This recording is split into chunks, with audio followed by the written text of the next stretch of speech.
नमस्कार दोस्तों, हमारी आज की कहानी है अधूरापन। श्वेता, तुम इस बार मत जाओ। विधि पूरे 2 साल बाद आ रही है और उसे हमारे बच्चे सिवाय और डॉली के बिना यहाँ बिल्कुल अच्छा नहीं लगता। गर्मी की छुट्टी में तुम चली गई थी तो वो नहीं आई थी। उसने कहा था कि भाभी अभी गई हैं तो वो राखी पर आ जाएगी। एक बार विधि से मिल लो, फिर मैं तुम्हें खुद छोड़ आऊँगा। पर राजन, मुझे भी अपने भाई को राखी बांधनी है और फिर ये त्योहार भाई बहन का त्योहार है, तो मैं अपने भाई के साथ राखी मनाऊंगी और विधि अपने भाई के साथ, यानी कि तुम्हारे साथ। श्वेता अपना और बच्चों का बैग पैक करते हुए बोली।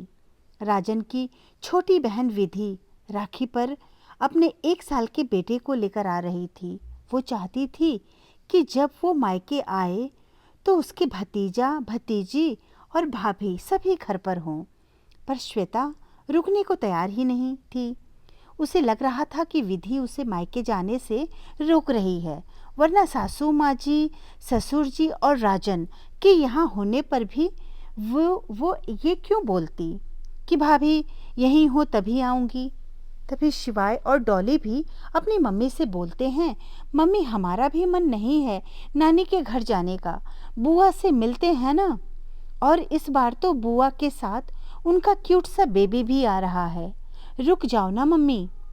अपने 5 और 8 साल के बच्चों के मुंह से ये सुनकर श्वेता आग बबूला हो गई और बोली, सब पर बुआ का रंग चढ़ा है। जब यहाँ थी तब भी तुम दोनों उनके ही पीछे घूमते थे और अब उनकी शादी होने के बाद भी तुम्हारा उनसे लगाव कम नहीं हुआ। मैं कुछ नहीं जानती, तुम दोनों को तुम्हारी नानी ने बुलाया है तो तुम दोनों मेरे साथ चल रहे हो।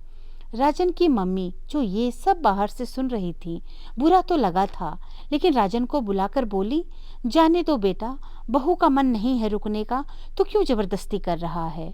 और सही ही तो कह रही है वो, उसे भी तो अपने भाई को राखी बांधनी है। पर मम्मी, राजन की मम्मी ने हाथ से इशारा कर राजन को चुप रहने और बहू का सामान गाड़ी में रखने को बोलती हैं और राजन वैसा ही करता है और श्वेता अपने बच्चों के साथ चली जाती है।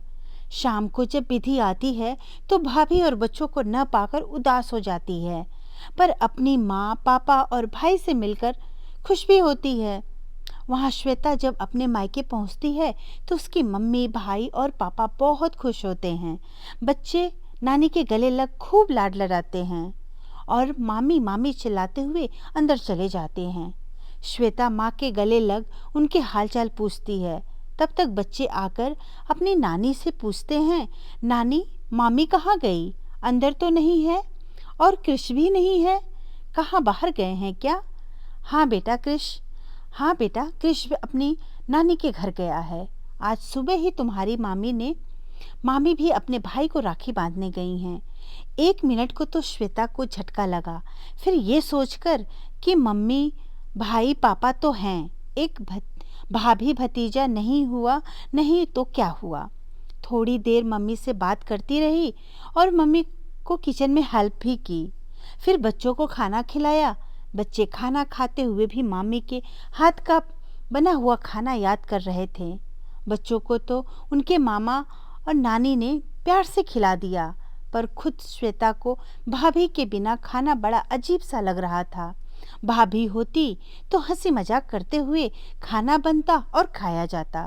क्रिस भी सारा टाइम बुआ बुआ करता उसके आसपास ही चक्कर लगाता रहता और शिवाय और डॉली का भी मन भी तो उनसी से लगा रहता। भाई की शादी उसकी शादी के बाद हुई थी। भाभी के आने के बाद जब भी वो मायके आई, हमेशा भाभी को यहीं पाया। ये पहली बार था कि वो यहाँ नहीं थी। श्वेता को कुछ सोचता देख उसकी माँ ने पूछा, क्या हुआ बेटा, बहू के बारे में सोच रही हो। अगर उसे पता होता तुम आ रही हो तो वो हरगिज न जाती। तूने उसे बताया था ना कि तेरी ननद आ रही है राखी पर, तो उसे लगा कि तू नहीं आएगी, इसीलिए वो चली गई। अब ज़्यादा मत सोच, हम सब तो हैं यहाँ। श्वेता मुस्कुराकर हूँ कर सोने चली जाती है, पर उसकी आंखों में दूर दूर तक नींद नहीं थी। उससे रह रहकर अपनी ननद विधि की याद आ रही थी। उसे समझ आ रहा था कि क्यों वो इस बात पर जोर देती है कि जब मैं और बच्चे घर पर वो वो तभी आएगी। जब मुझे कृष की इतनी याद आ रही है, जबकि मैंने उससे ज़्यादा टाइम नहीं बिताया, तो मेरे बच्चे तो विधि के गोद में ही बड़े हुए। उन्हें बच्चों की कितनी याद आती होगी। ये सब सोचते सोचते कब आंख लग गई पता ही नहीं चला। सुबह हो गई। श्वेता जल्दी से तैयार हो गई और अपने भाई को भी तैयार होने के लिए बोल दिया। श्वेता की माँ बोली, बेटा इतनी जल्दी क्या है, आराम से बांध लेना। नहीं माँ, मैं भाई को राखी बांधकर आज ही घर वापस जाऊंगी। वहाँ पर बच्चों की बुआ को बच्चों के बिना बहुत बुरा लग रहा होगा।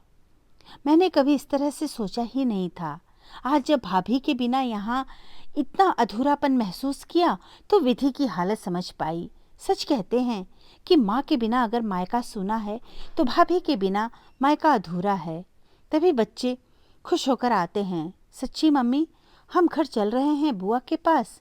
हाँ बेटा, बस तुम्हारे मामा को राखी बांध दो, फिर चलते हैं।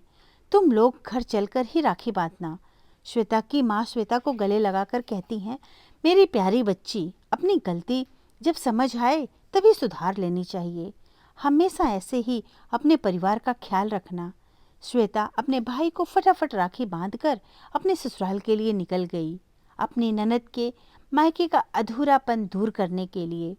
अब उसको अच्छे से समझ में आ गया था कि क्यों उसके पति उसे मायके आने से रोक रहे थे। धन्यवाद दोस्तों। कहानी अच्छी लगी तो लाइक और सब्सक्राइब ज़रूर करें और अपने दोस्तों को शेयर भी करना ना भूलें।